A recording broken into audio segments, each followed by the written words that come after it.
Assalamu alaikum. To continue our lecture series on the ring theory, in this lecture discuss a theorem. आज के lecture में हम discuss करेंगे कि हमारे पास what is the relation between integral domain and a field. ठीक है, यानी आज के लेक्चर में हम डिस्कस करेंगे कि हमारे पास जो एवरी फील्ड होती है वो हमेशा हमारे पास क्या होती है, इंटेग्रल डोमेन होती है। ठीक है, लेकिन इसका कन्वर्स होल्ड करे ये जरूरी नहीं है, यानी converse is not necessarily true. ठीक है, तो इस थ्योरम को समझने से पहले आपको आइडिया होना चाहिए कि हमारे पास फील्ड क्या है। ठीक है, तो मैं आपको यहाँ पे थोड़ा सा फील्ड और इंटेग्रल डोमेन में डिफरेंस बता देती हूँ ताकि आपको ये थ्योरम बहुत अच्छे से आप अंडरस्टैंड कर सके। ठीक है, हमने पढ़ा था कि हमारे पास जो फील्ड है, हमारे पास क्या फील्ड है वो क्या थी, हमने पढ़ा था कि जो हमारे पास फील्ड होती है, ठीक है, उसमें क्या था, ठीक है, फील्ड में हमारे पास था कि हमारे पास जो ये स्ट्रक्चर है, ठीक है, जो ये फील्ड है, यानी से डेट हमारे पास ये स्ट्रक्चर है, ठीक है, टू बाइनरी ऑपरेशन के साथ। ठीक है, अंडर एडिशन में ये हमारे पास क्या होना चाहिए, अबिलियन ग्रुप होना चाहिए। अंडर एडिशन में हमारे पास ये क्या होना चाहिए, अबिलियन ग्रुप होना चाहिए। ठीक हो गया। फिर हमने पढ़ा था कि अंडर मल्टीप्लिकेशन में भी ये हमारे पास क्या होना चाहिए, अबिलियन ग्रुप होना चाहिए। तो ठीक है, हमने यही पढ़ा था। फिर हमने पढ़ा था कि हमारे पास डिस्ट्रीब्यूटिव लॉ होल्ड करने चाहिए, डिस्ट्रीब्यूटिव लॉ होल्ड करने चाहिए। अगर ये ऑल एक्सिम होल्ड कर जाते थे तो हमने क्या बोला था कि ये हमारे पास क्या है, फील्ड है। ठीक है, ये हमारे पास क्या है, फील्ड है। इसी तरीके से हमने इंटेग्रल डोमेन में क्या पढ़ा था कि इंटेग्रल हमारे पास एक रिंग गिवन हो। ठीक है, यानी इंटेग्रल डोमेन में हमने पढ़ा था, इंटेग्रल डोमेन में हमने क्या पढ़ा था कि अगर हमारे पास एक हमें रिंग गिवन हो, यानी से डेट हमारे पास एक स्ट्रक्चर से डेट ये आर अंडर एडिशन और मल्टीप्लिकेशन ये हमारे पास क्या एक रिंग गिवन हो। ठीक है, तो अगर ये रिंग हो तो हमारे पास 3 एक्सियम और होल्ड कर जाए तो उसको क्या बोलते थे, हमने क्या बोला था कि वो हमारे पास क्या इंटेग्रल डोमेन है। उसमें फर्स्ट प्रॉपर्टी क्या थी कि हमारे पास कम्यूटेटिव लॉ होल्ड करना चाहिए, यानी कम्यूटेटिव लॉ अंडर मल्टीप्लिकेशन में होल्ड करना चाहिए। दूसरी हमारे पास क्या थी कि अंडर मल्टीप्लिकेशन में यूनिटी एग्जिस्ट करनी चाहिए, यूनिटी एग्जिस्ट करनी। और तीसरी हमने पढ़ा था कि वो हमारे पास क्या हो, विदाउट जीरो डिवाइजर हो, विदाउट जीरो डिवाइजर हो। अगर ये ये रिंग होने के साथ ये 3 मेन एक्सिम होल्ड कर जाते हैं तो हमने इसको क्या बोला था कि ये हमारे पास क्या इंटेग्रल डोमेन है, ये हमारे पास क्या इंटेग्रल डोमेन है।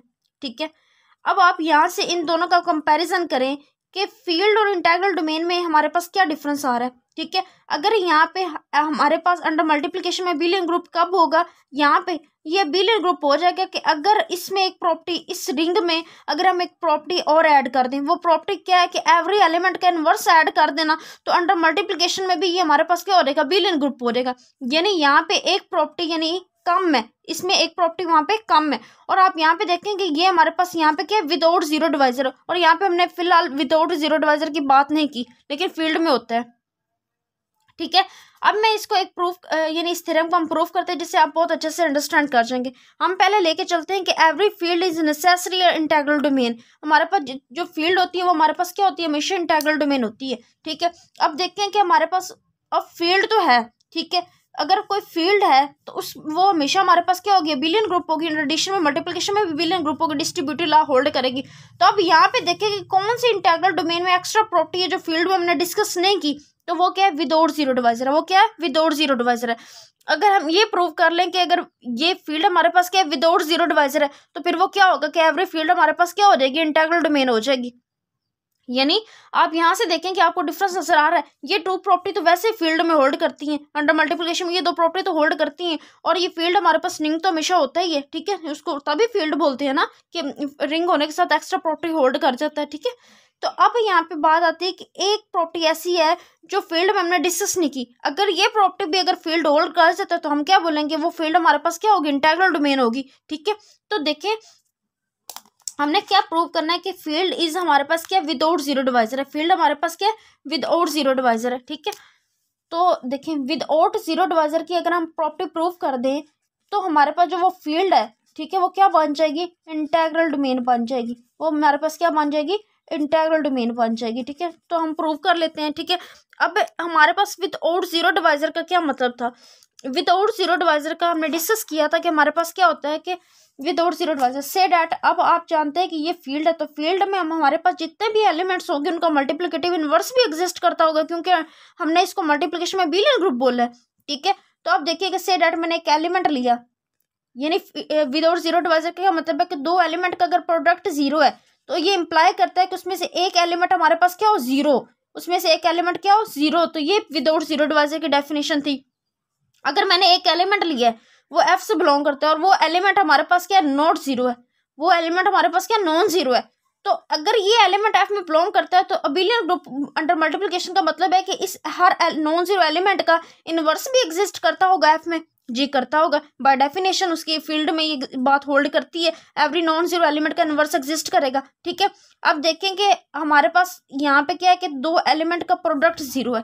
हम मान लेते हैं कि दो एलिमेंट का प्रोडक्ट जीरो है। ठीक है, तो अब इस एलिमेंट ए का इनवर्स यहाँ पे एग्जिस्ट करता है, तो मैं क्या करूंगी कि यहाँ पे मैं ए इनवर्स से मल्टीप्लाई कर दूंगी। ठीक है, ए इनवर्स से यहाँ से हम लेफ्ट हैंड साइड से, ठीक है, तो देखिए ए बी इस तरह यहाँ पे क्या रहेगा, ए इनवर्स साथ में क्या रहेगा, जीरो आ रहेगा।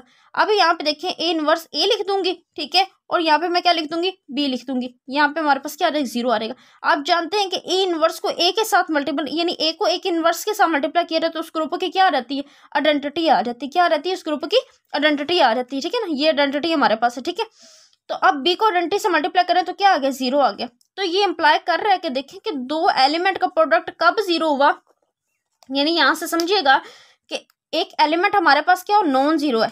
ठीक है, हमने जीरो डिवाइजर की ये प्रॉपर्टी होल्ड कर रही है ना, तो दो एलिमेंट का प्रोडक्ट जीरो हो गया, तो ये इंप्लाई कर तो रहा है कि हमारे पास बी क्या आ गया, जीरो आ गया, बी क्या आ गया, जीरो आ गया, जबकि ए हमारे पास क्या है, नॉन जीरो है। ए अगर नॉन जीरो है तो प्रोडक्ट जीरो हो रहा है, तो इसका इंप्लाई करता है कि बी हमारे पास क्या है, जीरो है। तो ये हमारे पास क्या हो गया, विदाउट जीरो डिवाइजर हो गया। तो हम यहाँ से कह सकते हैं कि हमारे पास जितनी भी फील्ड है, यानी हमारे पास ये एवरी फील्ड हमारे पास क्या होगी, इंटेग्रल डोमेन होगी। एवरी फील्ड हमारे पास क्या होगी, इंटेग्रल डोमेन होगी। हमेशा हमारे पास क्या होगी, इंटेग्रल डोमेन होगी। अब हमने इसका कन्वर्स प्रूव करना है कि कन्वर्स होल्ड करता है या नहीं करता। ठीक है, कन्वर्स के लिए आपने याद रखना है कि ज़रूरी नहीं कि कन्वर्स हमेशा होल्ड करे, यानी कन्वर्स होल्ड कर भी सकता है लेकिन ज़रूरी नहीं कि हमेशा होल्ड करे। ठीक है, जैसा कि आप यहाँ पे इसके कन्वर्स में आप एक एग्जाम्पल ले सकते हैं कि ज़रूरी नहीं कि कन्वर्स हमेशा होल्ड करे। इसके कन्वर्स में हम देखें, कन्वर्सली हम देखते हैं, देखें आप जानते हैं कि जो सेट ऑफ इंटीजर्स है, सेट ऑफ इंटीजर्स है, ठीक है, आप जानते हैं ये हमेशा ये हमारे पास क्या होती है, इंटेग्रल डोमेन, रिंग तो होती है साथ में इंटेग्रल डोमेन भी होती है। आप जानते हैं इसके कन्वर्स में आप ये काउंटर एग्जांपल ले सकते हैं। ठीक है, लेकिन ये हमारे पास फील्ड नहीं होती। क्यों फील्ड नहीं होती, क्योंकि आप जानते हैं कि जब इसको मल्टीप्लिकेशन में बात करते होते हैं, ठीक है, तो एवरी एलिमेंट का इन्वर्स एग्जिस्ट नहीं करता, एवरी एलिमेंट का।